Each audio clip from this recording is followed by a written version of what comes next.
Hello students, आज हम exercise start कर रहे हैं। प्रीवियस वीडियो में तो हमने इंट्रोडक्शन दिया था रियल नंबर्स का। तो अब हम एक्सरसाइज स्टार्ट कर रहे हैं। एक्सरसाइज है 1.1।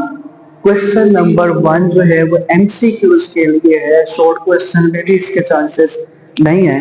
एमसीक्यूज के लिए है identify each of the following as a rational और इरेशनल नंबर्स। तो इस जैसे क्वेश्चन में उन्होंने लिखा हुआ है कि जो मिक्स पॉइंट्स उन्होंने दिए हुए हैं, इसमें से आप ये बताएं कि कौन से नंबर जो है which one is rational and which one is irrational. अब रैशनल क्या होंगे?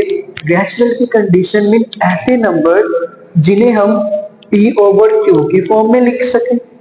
इरेशनल ऐसे नंबर जिन्हें हम पी ओवर क्यू की फॉर्म में नहीं लिख सकते।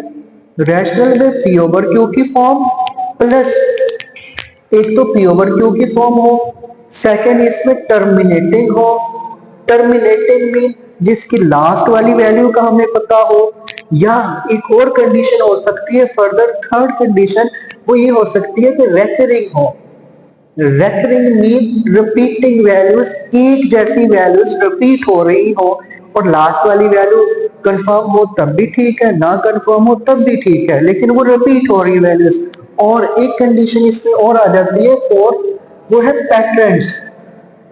पैटर्न्स भी हो सकते हैं कि एक नंबर कुछ टाइम के बाद अपने आप को फिर रिपीट करे। ऐसे नंबर सारी शेप्स में ये सारे के सारे जो है ये रैशनल नंबर होंगे। इरेशनल कब होंगे? इरेशनल ऐसे नंबर जिन्हें पी ओवर क्यू की फॉर्म में नहीं लिख सकते, फर्स्ट कंडीशन। सेकंड कंडीशन, वो नॉन टर्मिनेटिंग होंगे। Non terminating, non terminating rational में भी हो सकते हैं। नॉन टर्मिनेटिंग रैशनल में होंगे लेकिन वो एक जैसी वैल्यू रिपीट कर रहे होंगे। ये थोड़े से डिफरेंस को आपने समझना है। नॉन टर्मिनेटिंग दोनों में हो सकते हैं, रैशनल भी और इरेशनल भी। दोनों नंबर्स में नॉन टर्मिनेटिंग की कंडीशन सेम है। जो चेंज आता है वो रेकरिंग और नॉन रेकरिंग का होता है। रेकरिंग होंगे में एक जैसी वैल्यू रिपीट हो रही हो, और नॉन टर्मिनेटिंग हो तो रैशनल है। नॉन टर्मिनेटिंग हो लेकिन एक जैसी वैल्यू रिपीट नहीं हो रही तो वो इरेशनल है। ये डिफरेंस आपने माइंड में रखना है। Non terminating and non recurring. Non recurring कह सकते हैं, नॉन रेकरिंग में रिपीट नहीं हो रहे अगेन एंड अगेन, आखिरी वैल्यू का नहीं पता लेकिन रिपीट वैल्यूज नहीं हो रही। ये सिंपल वर्ड्स में टर्मिनेटिंग नॉन टर्मिनेटिंग क्या है? ऐसी वैल्यू जो स्टॉप हो जाती है, रुक जाती है, आखिरी वैल्यू का पता होता है, हमें कंफर्म होता है, वो टर्मिनेटिंग है। और ऐसी वैल्यू जो स्टॉप नहीं होती, अनस्टॉपेबल भी हम कह सकते हैं, वो नॉन रेकरिंग में आ जाता है।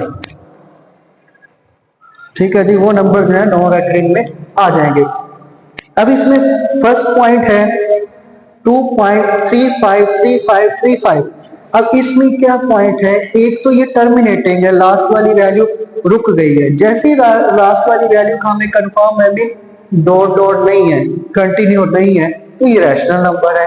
सिंपल सा था, इसे हम कहेंगे ये है रैशनल नंबर। इसी तरह किसी वैल्यू के ऊपर अगर ये लाइन लगी हुई है, लाइन रिप्रेजेंट कर रही है बार को, बार में रिपीटिंग वैल्यूज। अब ये अगेन एंड अगेन रिपीट हो रही वैल्यूज है, ये ऐसे 0.666 ऑन ऐसे कंटिन्यू रहेगी। एक तो ये रेकरिंग हो गई, रिपीट हो रही, एक नॉन टर्मिनेटिंग है, लास्ट वाली वैल्यू कंफर्म नहीं है लेकिन ये रिपीट हो रही है, तो ये कौन सी होंगी? ये भी रैशनल नंबर्स होगा।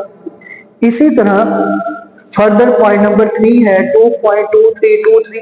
अब इसमें देखते हैं, एक कंडीशन तो मीन लास्ट वाली वैल्यू कंफर्म नहीं है, स्टॉप नहीं है, इट मीन नॉन टर्मिनेटिंग है। फर्दर क्या ये रिपीट हो रही है? अगर ये रिपीट होती तो हमने क्या देना था? रैशनल है। लेकिन रैशनल की दूसरी कंडीशन कि क्या ये रिपीट हो रही है, रेकरिंग है, नहीं, उसको सेटिस्फाई नहीं कर रहा। ये वाली वैल्यू रिपीट नहीं हो रही, चेंज वैल्यूज आ रही है, इसलिए ये हो गया इरेशनल। अगेन आपको बता देता हूं, रैशनल और इरेशनल में थोड़ा सा डिफरेंस है। नॉन टर्मिनेटिंग तो दोनों है, रैशनल भी और इरेशनल नॉन टर्मिनेटिंग हो सकते हैं। चेंज जो आते हैं वो रेकरिंग और नॉन रेकरिंग का। अगर रेकरिंग आ गया तो रैशनल, अगर नॉन रेकरिंग आ गया या वैल्यू रिपीट नहीं हो रही तो फिर वो इरेशनल होगा। इसी तरह अगर कोई वैल्यू स्क्वायर रूट में है, स्क्वायर रूट में है, अगर कैलकुलेटर पे फाइंड आउट भी करें तो वो कंटिन्यू रहती है, ऐसी ही वैल्यू रहती है कंटिन्यू, वो इरेशनली होगा। लेकिन स्क्वायर रूट में ही वैल्यू रैशनल भी हो सकती है। वो कैसे हो सकती है? अगर ये 7 स्क्वायर रूट की जगह हमारे पास वैल्यू होती है 25 स्क्वायर रूट, तो 25 तो बनता है 5 का स्क्वायर, स्क्वायर से स्क्वायर रूट कैंसिल तो सिंपल 5, ये रैशनल हो गया, ये सिंपल वैल्यूज है। इट मीन स्क्वायर रूट में अगर परफेक्ट स्क्वायर आएगा तो वो रैशनल है, अगर परफेक्ट स्क्वायर नहीं आता तो वो इरेशनल है। तो इस लिहाज से इन्हें देखेंगे। अब ये वाला क्योंकि स्क्वायर रूट में है और परफेक्ट स्क्वायर नहीं है तो ये इरेशनल नंबर है, जैसे ये पहले मैंने मेंशन कर दिया था। इसी तरह नेक्स्ट क्वेश्चन, ये पॉइंट नंबर 4 तक हो गया। पॉइंट नंबर 5, एक एक्सपोनेंट्स नंबर है, ई लिखा हुआ है, वैसे कोई इसकी वैल्यू नहीं है तो इसको हम इरेशनल कहेंगे। अब पाई, पाई दो तरह से हो सकता है, ये एमसीक्यूज में आ सकते हैं। पाई अगर बेसिकली खुद लिखा हुआ ऐसे सिंबल लिखा हो पाई तो ये इरेशनल है, लेकिन अगर पाई की वैल्यू लिखी हो 22/7 तो फिर ये रैशनल है। ये कंफ्यूज हो सकते हैं, एमसीक्यूज के लिए भी आ सकता है। अगर अकेला पाई लिखा होगा तो फिर वो इरेशनल होगा, और अगर पाई की वैल्यू लिखी है 22/7 तो फिर वो रैशनल होगा। अब इसी तरह एक यहाँ पे और टर्म यूज की गई है, वो है रैशनल एंड इरेशनल। 5 रैशनल है, 11 स्क्वायर रूट इरेशनल है। तो रैशनल प्लस इरेशनल दोनों को जब प्लस करते हैं तो आंसर जो आता है वो इरेशनल ही आएगा। तो ये कौन एमसीक्यू आ गया, the sum of rational and irrational number, sum of rational and irrational number is called irrational number. जब भी रैशनल और इरेशनल को प्लस करेंगे तो आंसर इरेशनल ही आएगा।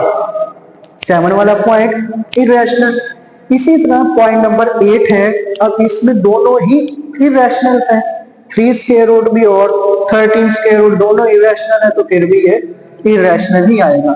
रैशनल और इरेशनल प्लस हो फिर भी इरेशनल, दोनों इरेशनल हो तब भी आंसर इरेशनल ही आएगा। इसी तरह पॉइंट नंबर 9 है, ये वैसे ही एग्जैक्ट पता चल रहा है कि पी ओवर क्यू की फॉर्म में डिवाइड में लिखा हुआ है तो ये रैशनल नंबर है। लास्ट वाला पॉइंट एक्स। अब इस क्वेश्चन के जो बुक में आंसर लिखा हुआ है वो इरेशनल लिखा है। हम इसे सोल्व करके देखते हैं क्या वो ऐसे नंबर्स आते हैं जो पी ओवर क्यू के फॉर्म में नहीं है, या कंटिन्यू नहीं हो रहे, या वो चलते जा रहे हैं, रिपीट नहीं हो रहे, डिफरेंट है, तो फिर तो हम इरेशनल कहेंगे। लेकिन अगर सोल्व करके देखते हैं तो फिर ये इरेशनल आ जाएगा, फिर इरेशनल आता है, इरेशनल वो चेक करते हैं। अभी सोल्व के लिए एक सिंपल सा फॉर्मूला जो प्रीवियस क्लासेस में आपने देखा है, A square minus B square, ये होता है A plus B and A minus B. It means एक जैसी वैल्यू एक बार प्लस में हो एक बार माइनस में हो, उसे हम लिखते हैं ए स्क्वायर माइनस बी स्क्वायर। तो इस वैल्यू को हम लिख रहे हैं कि ए प्लस बी है, ए माइनस बी है, तो इट मींस फॉर्मूला बनेगा ए स्क्वायर माइनस बी स्क्वायर। ए का स्क्वायर ओपन कर दिया, 2 का स्क्वायर 4 माइनस स्क्वायर से स्क्वायर रूट कैंसिल, तो ये 2 आ गया, 4 माइनस 2 तो 2, ये तो सिंपल वैल्यू आ गई। और लास्ट वाली वैल्यू कंफर्म है, ए की वैल्यू है। ऐसे सिंपल वैल्यू क्या होती है, रैशनल। सिंपल वैल्यू क्या है, रैशनल है। तो इसका आंसर जो एग्जैक्ट बनता है वो रैशनल है। ये था जी आपका क्वेश्चन नंबर 1, एक्सरसाइज 1.1 का क्वेश्चन नंबर 1 अभी हमने सॉल्व किया है।